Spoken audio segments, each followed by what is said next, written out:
Sa loob ng 86 na taon, DZRH ang naging kaagapay ng mga Pilipino sa balita, sa serbisyo at sa bawat kwento. 86 na taon ng tiwala at sa mga darating pang taon, mas pinalakas at mas pinagtibay para sa Pilipino. DZRH, una sa Pilipinas, una sa Pilipino. Serbisyong tapat sa'yo, DZRH.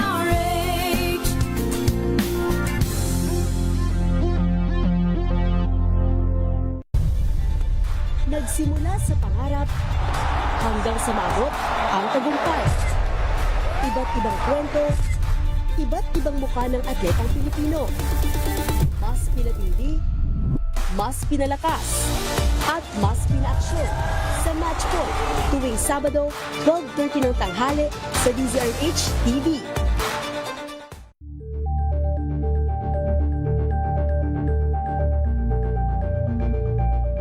Ito ay bunsod ng naitalang 17 individual na ang kanilang naaresto. Ng Metro Manila Development Authority o MMDA ang No Contact Apprehension Policy o NCAP sa Metro Manila. Sa ang ilang mga dokumento ay peke. Hindi rin legal ang employment na ipinangako sa kanila. Sa mata ng batas, mananagot ang sangkot at may sala. Dahil sa bawat paglabag, may karampatang parusa. Alamin ang mga pananagutan sa likod ng mga bawal. Dito sa Hoy! Bawal Yan! Tuwing Sabado, alas 11:30 ng umaga. Dito lang sa DZRH TV.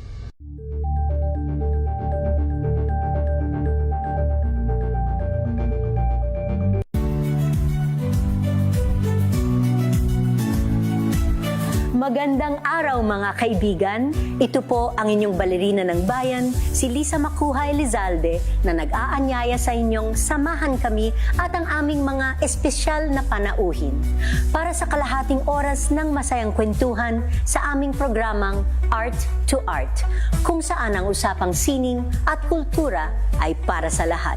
Huwag kaliligtaan, tuwing linggo, alas 3:30 ng hapon, dito lamang sa DZRH Radio, DZRH TV, at via online streaming.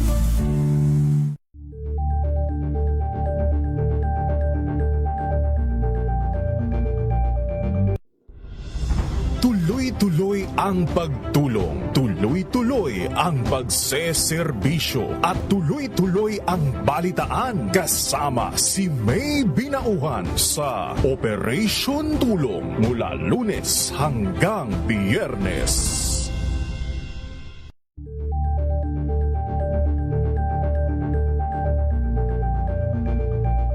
Curious ka ba sa maraming bagay?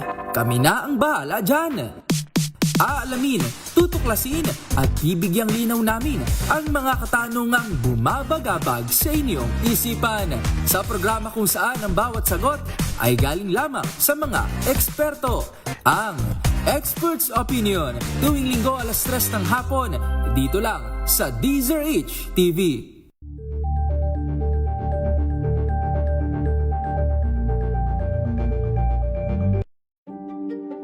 Buklatin ang mga pahina. Pakinggan ang boses ng lipunan. Tunghayan ang mga issue mula sa ibang katayuan. Nakakalungkot kasi deserve ba namin ng ganito? Na hindi nila alam kung ano talaga yung kanilang mga karapatan. Yung gobyerno, tinulungan nila yung kanilang magsasaka. Pinapatahimik tayong lahat using various laws. Through education, kayang-kaya nating baguhin yung ganitong klaseng pag-iisip. Isang kwento, iba't ibang anggulo. Dito, sa Point of View.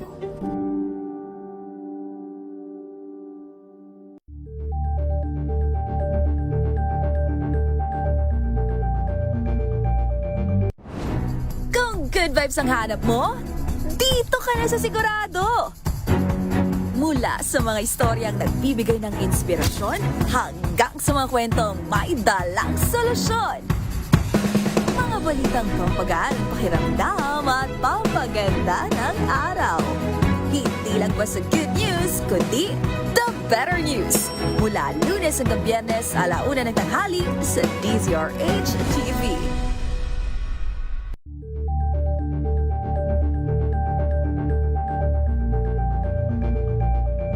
Alamin ang mga maiinit na isyung pambayan, mga balitang kailangan mong malaman, usapin sa pamahalaan, politika, ekonomiya at kabuhayan. Ito ang mga dapat mong malaman, pakialaman at pag-uusapan dahil kayo ang tinig ng mamamayan dito sa Damdaming Bayan. Live sa DZRH Radio, DZRH TV at DZRH Digital. Kasama sina Lakay, Deo Macalma at Elaine Apit. Araw-araw, Lunes hanggang Biyernes. Damdaming Bayan.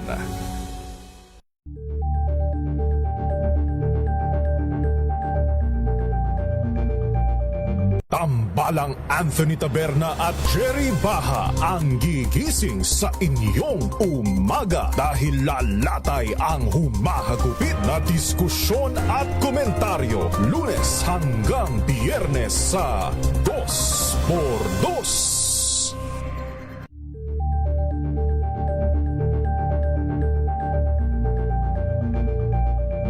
Tumunog na ang gantingan para sa kalikasan.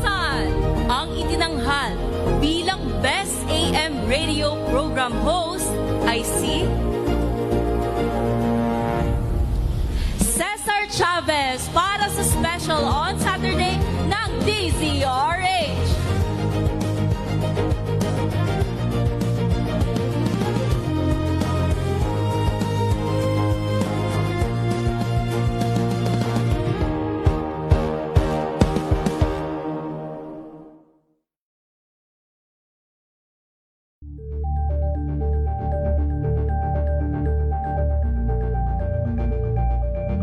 Maagang balitaan, maagang usapan sa mga issue at balita. Kasama si Kuya Angelo Palmones sa Magandang Umaga Pilipinas. Mula Lunes hanggang Biyernes.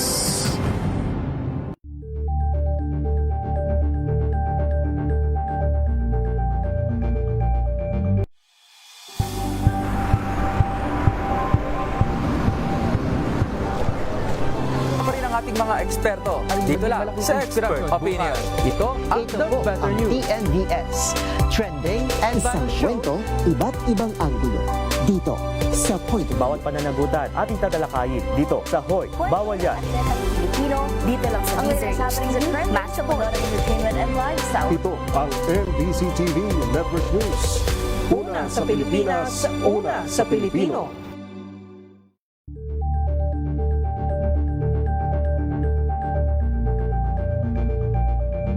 We've got you covered.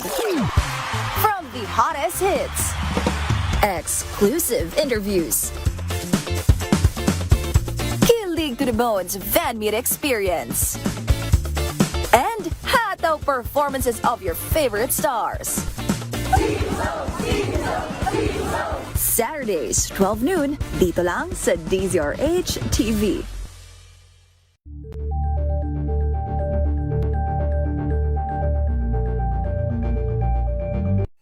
Mga balitang gigising sa inyong umaga. Mga balitang kailangan mong malaman. Mapapakinggan sa ACS Balita sa 2x2.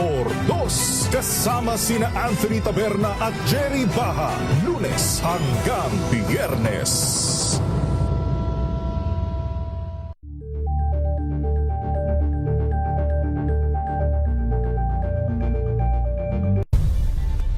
Nagsimula sa pangarap hanggang sa maabot ang tagumpay.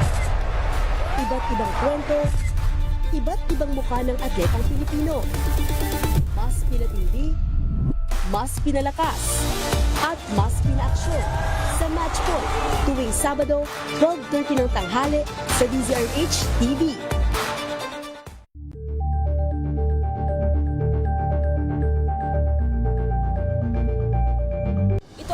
nang naitalang 17 individual na ang kanilang naaresto. Ng Metro Manila Development Authority o MMDA ang No Contact Apprehension Policy o NCAP sa Metro Manila. Sa ang ilang mga dokumento ay peke. Hindi rin legal ang employment na ipinangako sa kanila. Sa mata ng batas, mananagot ang sangkot at may sala dahil sa bawat Ang oras, alas 3:05 ng umaga. Saan man mangyari ang balita, Luzon, Visayas at Mindanao, hagip ng balitang Pronti. Kinalap ng buong puwersa ng MBC Media Group mula Aksyon Radyo, Radyo Natin Nationwide at DZRH, Provincial at Regional Correspondents. Balita Pronti kasama si Kises Habson. DZRH Balita Pronti.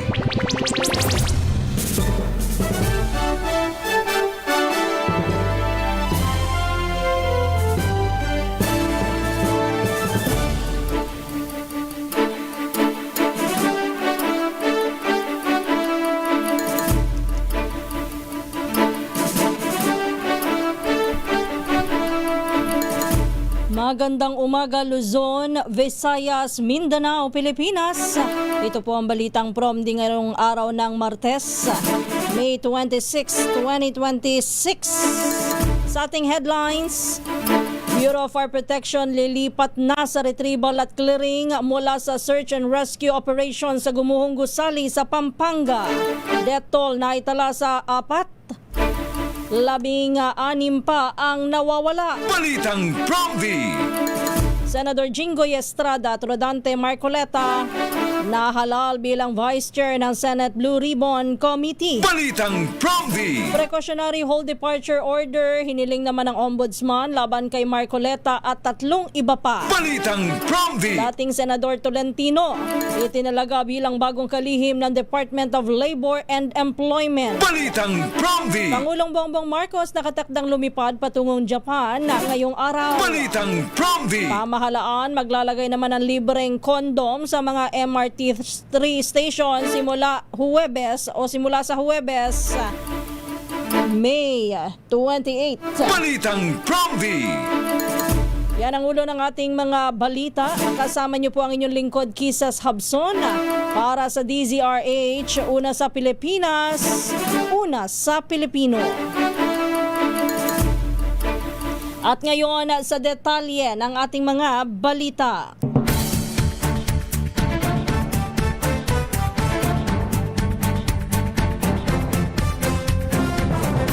Umabot na sa 4 ang bilang ng mga nasawi sa pagguho ng ginagawang gusali sa Barangay Balibago sa Angeles City sa Pampanga.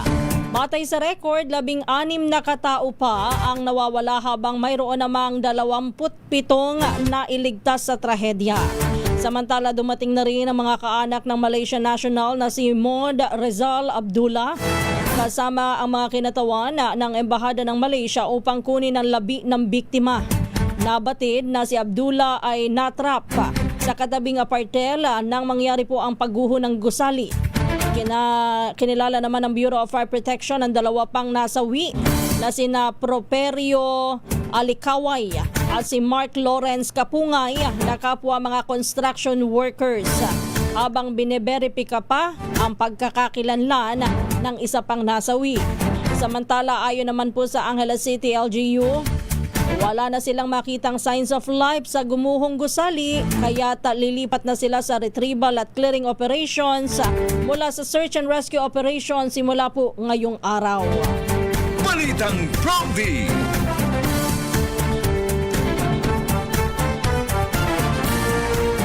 Samantala, nabatid na dati nang pinatawa ng labor violation noong September 2025 ang construction company na gumagawa sa Gumuhong Gusali sa Angeles City sa Pampanga.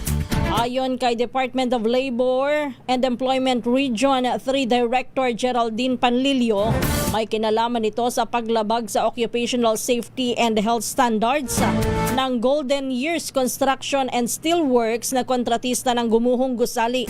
Sabi ng opisyal, naglabas na nga sila ng stoppage order sa naturang proyekto noong September 24, 2025. Ngunit inalis ito noong October 24, 2025. Samantala, kung mapapatunayan na naulit ang unang paglabag, ay hindi umano mangingimi na magpataw ang ahensya ng mas mabigat na kaparusahan. Balitang Promdi. Samantala, puntahan muna natin mga balita mula sa probinsya. Balita sa Cordillera, 3 taong gulang na batang babae na nawala. Sa Natonin, Mountain Province, bangkay na ng matagpuan. Ibalita mo yan, RH41, Romy Gonzales. Wala ng buhay na matagpuan ang isang 3 anyos na batang babae sa Sitio Batnong, Barangay Banawil sa Natonin Mountain Province. Dahil dito labis ang paghinagpis ng pamilya at humihingi ng tulong sa publiko para sa anumang impormasyon na makatutulong sa investigasyon. Batay sa report ng Natonin Municipal Police Station, natagpuan ang musmus na biktima sa likod ng St. Martin de Forest Chapel sa Sitio Batnong, Banawil, Natonin. Kaganitong isinugod sa Anastasia Rafael Sagal Memorial Hospital, subalit idineklara itong dead on arrival ng attending physician na si Dr. Marie Rose Tacoboy dahil ito sa traumatic brain injury. Batay sa initial investigation ng mga otoridad, nagbakasyon umano ang biktima sa Natonin at dumano sa isang aktibidad kasama ang kanyang lola sa Banawil Elementary School. Pasado alas 2 ng hapon noong Sabado, May 23, nang hanapin ang kanyang lola. Nang mapansin na wala ang kanyang apo sa lugar, nang hindi mahanap, nagpasaklolo ang lola sa pamilya at mga residente at nagtulungan hanapin ang biktima, partikular sa paligid ng paralan at kalapit na lugar, subat hindi ito natagpuan. Dahil dito nag-report ang lola sa pagkawala ng kanyang apo sa himpilan ng pulisya. Kagad na nagpatupad ng search operation ng mga personnel ng Natonin Municipal Police Station at Bureau of Fire Protection hanggang kahapon, alas 2 na madaling araw. At bandang alas 7:30 ng umaga kahapon nang matagpuan ang biktima ng kanyang lolo na walang malay sa likod ng St. Martin de Forest Chapel. Isa sa ilalim sa autopsy ang labi ng biktima para malaman ang sanhi ng pagkasawi nito. Nagpapatuloy naman ang investigasyon ng mga otoridad sa naturang insidente. Ito si RH41 Romy Gonzales para sa DZRH, una sa Pilipinas, una sa Pilipino. Balitang Promdi. Maraming salamat, Romy Gonzales. Standby lang, Freddy Fajardo. Inilabas na ng majority block ang listahan ng mga senador na bubuo sa Blue Ribbon Committee na nangunguna sa investigasyon kaugnay ng multibilyong pisong flood control scandal. Batay sa nilabas na listahan at ayon po kay Acting Majority Leader Joel Villanueva, nahalal bilang Vice Chair ng komite si Senador Jinggoy Estrada at Senador Rodante Marcoleta. Habang noong nakaraang linggo naman ay inanunsyo na rin ang pagiging chairman ng naturang panel ni Senador Pia Cayetano. Samantala, miyembro naman ng naturang komite sina Senators Bongo Robin Padilla, Francis Chis Escudero, Amy Marcos, Camille Villar at Mark Villar. Hindi naman nabanggit kung sino ang magiging kinatawan ng minorya sa naturang komite. Balitang Promdi. Nauwi sa sagutan ng sesyon ng Senado kahapon. Yan ay matapos na ipakita ni Senador Amy Marcos ang isang video presentation sa kanyang privilege speech ukol sa umano'y mga hakbang para sa term extension at charter change. Pinalagan agad ni Senador Mig Zubiri na nagmosyon na ipatanggal o strike of the record ng Senado ang naturang video na anyay opinion lang at isang uri ng propaganda. Sinuportahan naman ito ng mga miyembro ng minorya kabilang po sina Senators Bam Aquino, Risa Hontiveros, Tito Soto at Kiko Pangilinan na habang binatikos din ni Senador Raffy Tulfo ang presentasyon at yan po'y tinawag niya na Hausyaw. Bahagi po ng pahayag at pag-question ni Senador Mig Zubiri, nabanggit pa ho niya, tayo ba'y hindi ba diday na po ba tayo dito?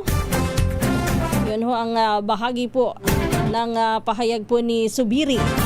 ng kanyang questionin dahil lahat daw ho ay wala namang alam sa minorya doon sa paratang na may niluluto silang charter change. Sa gitna po ng batuhan ng argumento, nag-object si Senador Rodante Marcoleta at binuweltahan ang mosyon ni Zubiri, sabay sabing huwag umanong maging balat sibuyas. Sa huli, kusa ng iniurong ni Senador Amy Marcos ang kanyang video presentation pero hiniling nito sa mga kapwa mambabatas na tiyaking walang magaganap na term extension at tuloy ang halalan sa taong 2028. Dahil dito ibinawi ni rin ni Zubiri ang kanyang mosyon at iginit na hindi papayag ang minorya na walang mangyayaring eleksyon. Balitang Prompty. Puntahan muna natin at balikan ang mga balita mula sa probinsya. Puntahan natin ang Pangasinan. Cordillera Freedom Organization o CFO member nag-surrender daw po sa Pangasinan 2nd PMFC sa San Nicolas, Pangasinan. Ibalita mo yan na Rage 38, Freddy Fajardo. Kahapon ng umaga sa Barangay San Rafael West, San Nicolas, Pangasinan, ang Pangasinan 2nd Provincial Mobile Force Company sa ilalim ng pamumuno ni Police Lieutenant Colonel Richard Agrade, Force Commander in coordination with Regional Intelligence Division 1, Regional Intelligence Unit 1, Provincial Intelligence Unit at San Nicolas Police Station, sa tulong ni Honorable Pepe Valencia, Barangay Chairman ng Barangay San Rafael West, San Nicolas, at sumahigpit na intelligence-driven operation na isa katuparan ng Oplan panagsubli o pagbabalik loob sa pamahalaan ng isang dating CFO member ng Tignay Dagiti Manalon o Mang Waya-Waya iti Agano o Timawa. Matapos sumailalim sa debriefing ang nagbalik loob na dating miyembro ng CFO ay lumagda ito sa pledge of allegiance to the government na pagkalooban siya ng isang sakong bigas at assorted groceries na may halagang 2,000 pesos sa kanyang panimulang buhay sa kanayunan at cash gift na may halagang 1,000 piso mula sa 2nd Pangasinan Provincial Mobile Force Company at agad siyang itinurn over sa local government unit ng San Nicolas na sila ang magmomonitor dito. Mula sa Action Radio Pangasinan, ito si Freddy Fajardo, Aristarte, taguulat para sa DCRH, una sa Pilipinas, una sa Pilipino.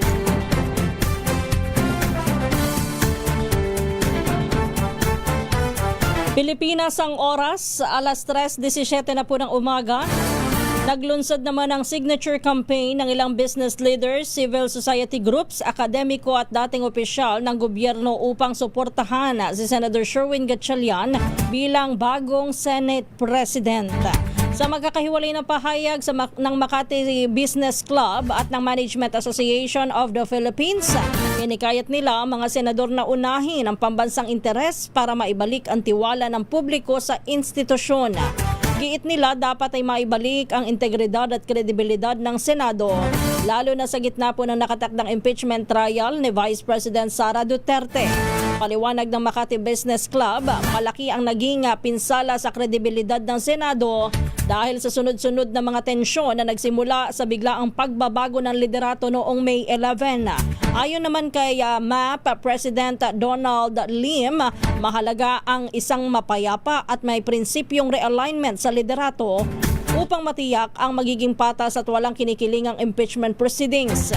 Kabilang sa nanguna po sa signature drive, sina Philippine Investment Management Incorporated President at CEO Ramon Del Rosario, dating Senate President Franklin Drilon at ilang opisyal mula sa sektor ng edukasyon, kabilang po dyan si dating Education Secretary Brother Armin Luistro.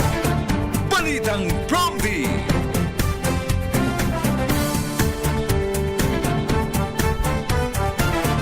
Samantala, bago pa po sa ating iba pang mga balita, puntahan muna natin ang Central Luzon.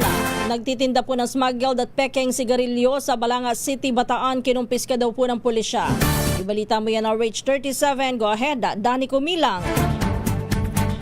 Nagsagawa ng Joint Inspection Operation ang Balanga City Police Station, katuwang ang Business Permit and Licensing Office, City Health Office at City Peace and Order Office alas 6:15 ng gabi nitong Mayo 25, 2026 sa Barangay Tuyo, Balanga City, Bataan. Sa pangunguna ni Police Captain Jesus M. Bungasngas, nasamsam nila sa operasyon ang 4 na kahanang RGD cigarette at 30 piraso ng kahanang modern cigarette na may kabuang halagang higit sa sa 4,000 piso. Kaugnay ng pinaigting na kampanya laban sa smuggle at counterfeit tobacco products at pagpapatupad ng City Ordinance No. 17 Series of 2019. Kinilala ang may-ari ng tindahan na lumabag sa ordinansa na nag-iedad ito sa 74 residente ng naturang barangay. Ang mga nakumpiskang sigarilyo ay dinala sa Balanga City Police Station para sa wastong disposisyon habang inisyuan naman ng citation ticket ang naturang nahuling violator. Danny Kumilang, RH37, DCRH, una sa Pilipinas, una sa Pilipino. Balitang Prompty. Maraming salamat, Danny. Standby lang, Rex. Hiniling ng Office of the Ombudsman sa Sandigan Bayan na maglabas ng precautionary hold departure order laban kina Senador Dante Marcoleta at 3 iba pa. Kasunod dito ng rekomendasyon ng field investigator ng Ombudsman na dapat umanong sampahan ng kasong plunder at indirect bribery sina Marcoleta kaugnay ng umano'y pagtanggap niya ng 75 million peso campaign donation. Kabilang din sa pinaiimbestigahan sina dating nakalusugan party list representative Mike Defensor at mga negosyanteng sina Joseph Varias Espiritu, Aristotel Baluyot Viraya. Sila po ay kabilang din sa hiniling na malabasan ng precautionary hold departure order. Nabatid naman po na naisumite na sa 7th Division ng Sandigan Bayan ang kahilingan ng Ombudsman nitong Lunes o kahapon May 25. Balitang Prompty.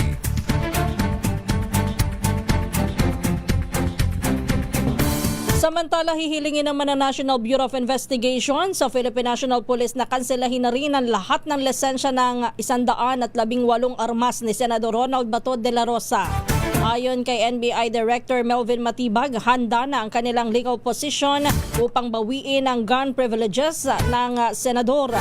Git ni Matibag, itinuturing nilang armed and dangerous si De La Rosa matapos na mawala mula sa protective custody ng Senado. Sa 118 armas ni De La Rosa na nasa record ng PNP, ilan dito ay mga high-powered rifles, shotgun at iba pang firearms na nakarehistro sa address nito sa Davao City. Balitang Prompty. Pilipinas ang oras, alas 3:22 na po ng umaga. Balita naman tayo mula sa Negros Island Region. Bahay ng senior citizen pinaulan na naman ng bala sa bayan daw po ng Ilog dyan sa Negros Occidental. Ibalita mo yan, RH46, Rex Cantong. Pinaulanan ng pamamaril ang bahay ng isang senior citizen sa Proc 5, Barangay Dangkalan, bayan ng Ilog, Negros Occidental.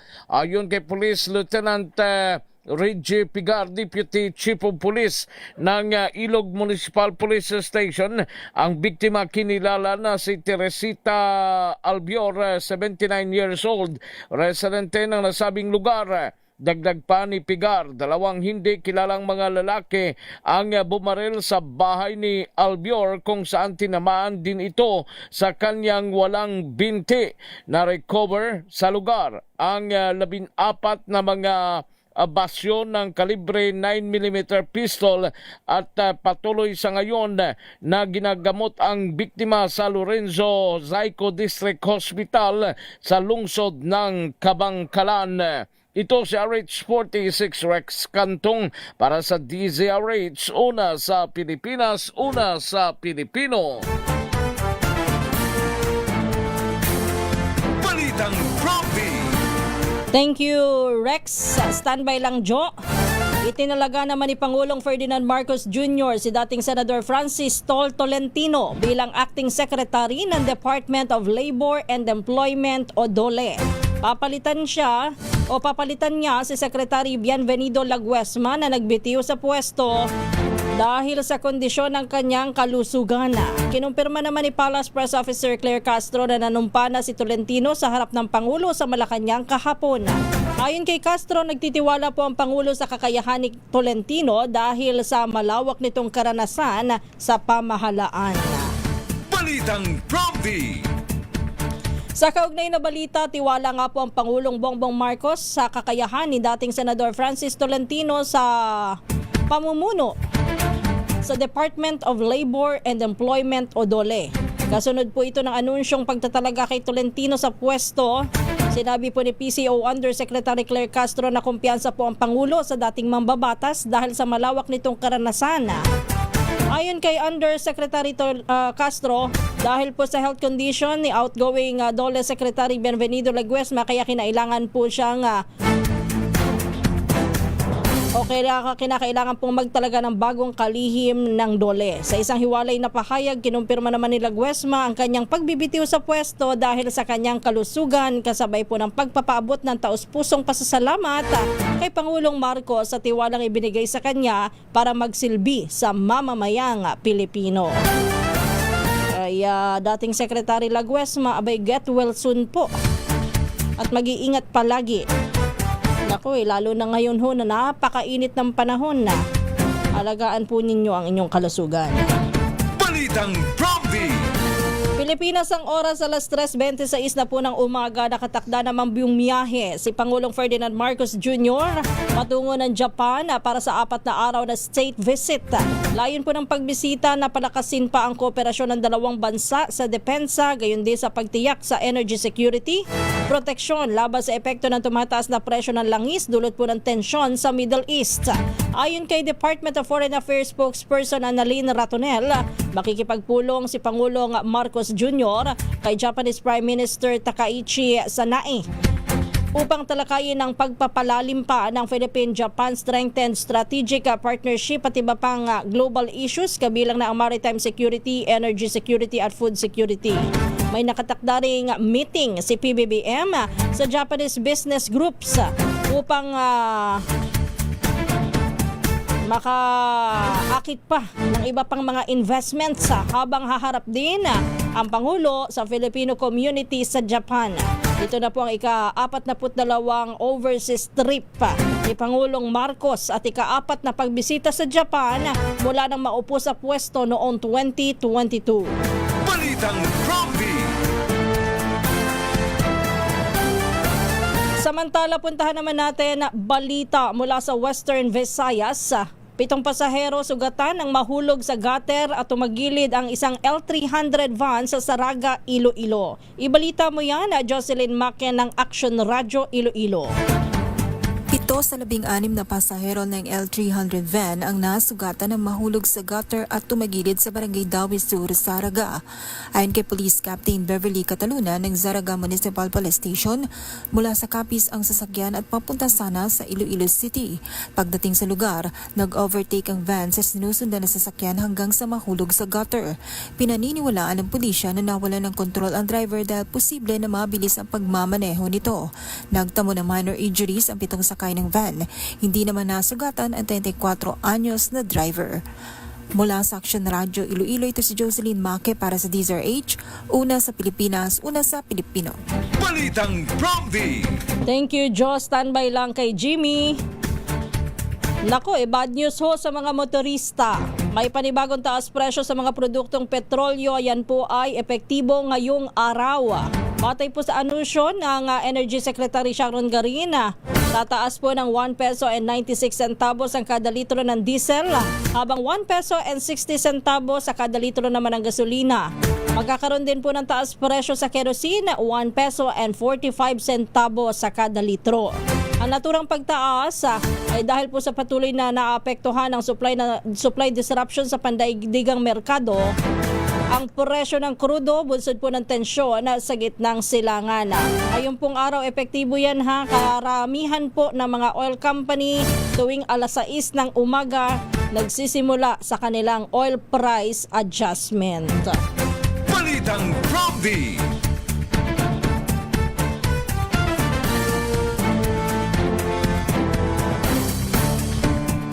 Bahagya naman na nakabawi ang halaga ng piso kontra dolyar kahapon matapos na magsara sa palitang 61 pesos and 41 centavos o 61 pesos and 46 centavos sa kada US dollar. Sa datos ng Bankers Association of the Philippines, nagbukas ang palitan sa 61 pesos and 35 centavos at iyan po'y sumampa pa sa 61 pesos and 53 centavos sa intraday trading. Bago po ito magsara sa palitan nga na 61 pesos and 46 centavos. Bagamat nakabawi ang piso, ito po ay ito na ang halos 2 linggong sumemplang ang piso sa 61 pesos level. Balitang Prompty. Balita naman tayo mula sa Eastern Visayas. Police inambush po sa Barugo, Leyte. Suspect sugatan sa engkwentro. Ibalita mo yan ang RH32 Jimmy Angay-Angay. Isang lalaki sugatan matapos tangkain tambangan ng isang pulis na nagmamaneho ng siklo-motorsiklo sa bayan ng Barugo, Leyte. Kinilala ng PNP ang suspect si alias Rio 40 Anyos, residente sa naturang bayan. Ang biktima naman si Police Corporal Rex 36 Anyos, aktibong membro ng Philippine National Police at residente sa naturang lugar. Nangyari residente sa Barangay Busay, Barugo, Leyte. Ayon sa paunang investigasyon ng kapulisan, pawina ang pulis nang harangin siya ng suspect. Malapit sa kanyang bahay, hawak ng suspect ang baril habang sinasabing pinipersonal mo talaga ako. Bago siya nagpaputok, agad naman nakasilong ang pulis sa isang poste at nakaganti ng putok ng tumama sa kaliwang braso sa suspect. Na-recover sa crime scene ang 2 baril at isang magasin na pagmamayari ng suspect. Lumabas din sa investigasyon ng kapulisan na dati nang nasangkot ang suspect sa drug-related case at iba pang paglabag sa batas. Patuloy pa rin ang investigasyon ng mga otoridad habang nasa ospital ang sugatang suspect. Mula dito sa DYVL Action Radyo Tacloban, ito si RH32 Jimmy Angay-Angay para sa DZRH. Una sa Pilipinas, una sa Pilipino. Balitang Prompty. Balita naman tayo mula dito sa Metro Manila. Magkakaroon daw po ng libreng kondom sa mga istasyon ng Metro Rail Transit o MRT3 simula sa Huwebes, May 28. Ito po'y bilang bahagi ng kampanya laban sa patuloy na pagtaas ng kaso ng Human Immunodeficiency Virus o HIV sa ating bansa. Ayon kay Philippine National AIDS Council Executive Director Joselito Feliciano, nakipagpulong na sila sa pamunuan ng MRT3 kaugnay po ng naturang programa. Sinabi rin niya na aabot sa 10,000 kondom ang ilalagay sa mga restroom ng lahat ng MRT stations kung saan ay makikita rin ang mga mahalagang impormasyon tungkol sa tamang paggamit nito at kahalagahan sa pag-iwas sa HIV. Batay sa datos, mahigit na 4,600 ang bagong HIV cases ang naitala sa unang quarter pa lamang ng taon. Layunin po ng programa na hikayatin ng publiko na maging mas responsable at magkaroon ng sapat na kaalaman ukol sa proteksyon laban sa HIV infection. Balitang Prompty.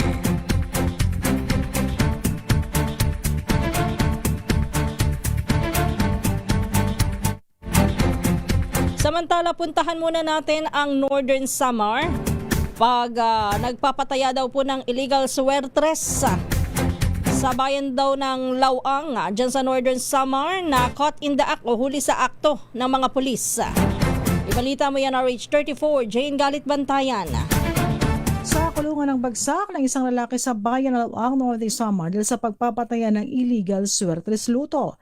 Naaktual mismo ng pulis ang illegal na pagpapataya na isang paglabag sa Republic Act 9287 illegal number games. Sa investigasyon, ang naaresto ay isang 36 na taong gulang residente ng naturang bayan ng Lawang. Dinakip ito habang mga pulis ay nagsasagawa ng anti-illegal gambling operations na sa nasabing bayan. Nag-caught in the act ito sa nasabing swertres at agad na inaresto at dinala sa Lawang Municipal Police Station para sa tamang disposisyon. Bagamat matagal ng bawal ang nasabing sugal, ngunit napag-alaman, iilan pa rin ang sangkot dito sa pamamagitan ng patagong pagpapataya. Muling hinimok ng PNP ang publiko na i-report ang lahat ng uri ng krimen o sugal na nagaganap sa kanilang mga lugar. Mula sa Action Radyo Katarman, RH34 Jane Galit Bantayan ng DCRH. Una sa Pilipinas, una sa Pilipino. Balitang Prompty. Thank you, Jane. Standby lang, June. Hiniling naman ng National Grid Corporation of the Philippines sa Philippine National Police na imbestigahan ang posibleng nangyaring sabotahe sa Ilihan, Tayabas 500 kilovolt transmission line. Sa liham po na ipinadala ng NGCP kina PNP Chief General Jose Melencio Nartates Jr. at sa Batangas City Police Chief Lira Morelio. Sinabi po nito na nag-trip pa ang transmission line bandang 6:30 noong May 13. Ito po'y matapos na maputol ang conductor sa pagitan ng Towers 129 at 130. Yan po'y sa Barangay Halige, Silangan sa Batangas City. Dahil po sa insidente nakaranas ng aberya sa kuryente at lalong lumala ang manipis na power reserves sa Luzon at Visayas grid na nagresulta po sa deklarasyon ng red at yellow alerts.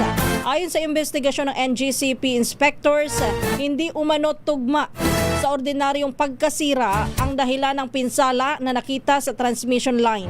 Lumabas din sa pagsusuri na ang pagkaputol ng conductor ay posibleng dulot po ng sinadyang aksyon ng tao dahil wala namang nakitang depekto o abnormalidad sa naunang inspeksyon. Balitang Prompty! Aba, kung yan po ay sinadya ng tao, dapat malaman ho kung sino ang nananabutahe para po magkaroon po ng aberya dyan sa supply ng kuryente kasi ho marami ho ang naapektuhan. At hindi lang po basta naapektuhan dahil naiinitan ng mga tao o kaya naman ay dahil walang kuryente lang. Ang ekonomiya ho maapektuhan dyan. Kagaya nga ho ng sinabi ko kahapon, pati mga business owner apektado ho kapag ang kuryente natin ay nagkakaroon ng disruption yung supply po ng ating kuryente.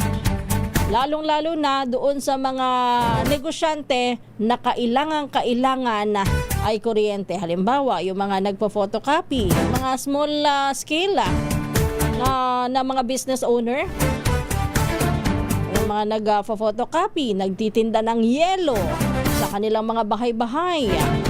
Isipin nyo yun pati sila apektado. Hindi lang ho yung mga malalaki na kailangan ng makina. Ganon din ho, kagaya nga po ng binabanggit ko kahapon, na-realize ko, pati nga pala yung mga dentista, mga doktor, pwede hong maapektuhan itong mga nangyayaring power interruption dahil po sa mga makina na kanilang ginagamit. Alas 3:37 na po ng umaga. Balikan natin mga balita pa rin sa probinsya. Puntahan natin ang Davao. 10 taong gulang na batang babae pinaghahanap naman matapos na mahulog sa Davao River. June Suter ng Action Radio Davao sa detalye. Patuloy ang paghahanap ng mga otoridad sa isang 10 anyos na batang babae na pinaniniwalaang nalunod matapos mahulog sa Davao River sa Purok 17-A Lower Madapo, Barangay 5-A Davao City noong nakarang araw. Batay sa report ng kapulisan, napag-alaman ang biktima sa kanyang ina kasama ang nakababatang kapatid upang maglaro sa ulan. Kasama rin nila ang dalawa pa nilang minor de edad na pinsan nang magtungo sila sa gilid ng Santo Niño de Suba. Habang nasa gilid ng ilog, biglang nadulas ang bata at nahulog sa tubig bago tangayin ng malakas na agos papunta sa gitnang bahagi ng ilog hanggang sa tuluyang mawala sa paningin. Agad naman nagsagawa ng Joint Search and Rescue Operations ang Philippine Coast Guard katuwang ang Central 911 Davao Urban Search and Rescue Team, EMS personnel at mga membro ng Barangay Disaster Risk Reduction and Management Councils ng Barangay 5-A at 8-A. Sa ngayon, patuloy pa rin ang paghahanap sa biktima habang hinihintay ng mga responders ang pag-apaw ng tubig upang mapadali ang operasyon. Ito si June Suter para sa DZRH. Una sa Pilipinas, una sa Pilipino. Balitang Prompty! Maraming salamat, June Suter. Standby Tina. Maaari naman po daw na maging bagyo sa loob ng linggong ito ang isang low pressure area na namataan sa bahagi po ng Mindanao. Ayon sa DOST Pag-asa, kung hindi magbabago ang direksyon at galaw ng LPA, ito po ipapasok sa PAR sa Biyernes o Sabado. Oras na maging tropical cyclone, ito po itatawagin sa pangalang Domeng, ika-4 na bagyo sa bansa ngayong taon. Batay sa pagtaya, posibleng umabot po sa tropical storm category ang naturang weather disturbance. Sa kabila nito'y maliit naman ang tsansa na maglandfall ang bagyo sakaling pumasok sa PAR. Balitang Prompty! Halos 130 Manila LGU retirees makatatanggap daw po ng kanilang benepisyo. Ibalita mo yan, RH9, Tina Nolasco.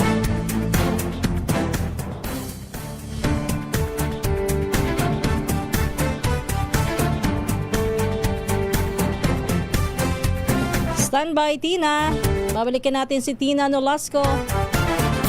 Tungkol dun sa 130 na Manila LGU retirees. Go ahead, Tina. Kuha na ng kabuuang 126 na retiradong empleyado ng lokal na pamahalaan ng Maynila ang kanilang retirement benefits na pinondohan ng mahigit 76 million pesos. Sa anunsyo ni Manila Mayor Isko Moreno, bahagi ito ng patuloy na pagbabayad ng mga nakabinbing retirement claims ng mga empleyadong matagal nang naglingkod sa pamahalaang lungsod. Ayon kay Yorme, nais niyang maibigay agad ang benepisyo ng mga retirees upang mapakinabangan nila kasama ang kanilang pamilya matapos ang mahabang taon ng serbisyo publiko. Paliwanag ng alkalde, kahit na naharap sa kakulangan sa pondo ang lungsod, ay marapat lamang na maibigay sa mga retiree ang benepisyong kanilang pinaghirapan at hinintay mula pa noong 2016. Ito si RH19 na Nolasco para sa DZRH, una sa Pilipinas, una sa Pilipino. Balitang Promdi. Thank you, Tina Nolasco. Pilipinas ang oras, alas 3:41. Diyan na po nagtatapos ang ating balitaan dito po sa Balitang Promdi. Tayo ho idadako na sa pangalawang bahagi naman ng ating programa. Balitang Promdi.